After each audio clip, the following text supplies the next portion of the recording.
থানা বিএনপি পৌর বিএনপি কিসের জন্য ভাগ বন্টনের ভিতরে যাবে?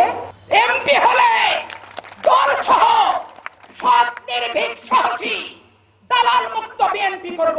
ভোটাররা তো ভোট দেবে বিএনপির একজনকে, কিন্তু তাদের হৃদয়কে টানা হাসরা কসলা কসলিতে যেভাবে তিতা করা হচ্ছে, আমি এই থানার যারা বিএনপির দায়িত্বে আছে অনুরোধ করে বলবো, আমাদেরকে আমাদের মতো ছাড় দিয়ে দেন।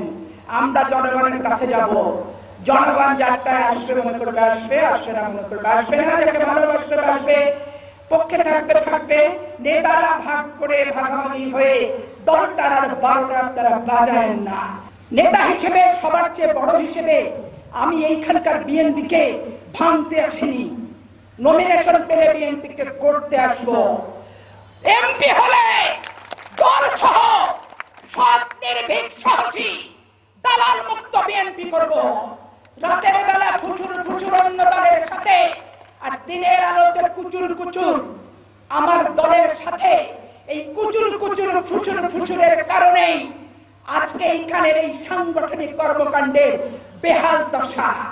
3 জন কেন 10 জন মনোনয়ন প্রত্যাশী হতে পারে? থানা বিএনপি পৌর বিএনপি কিসের জন্য ভাগ বন্টনের ভিতরে যাবে?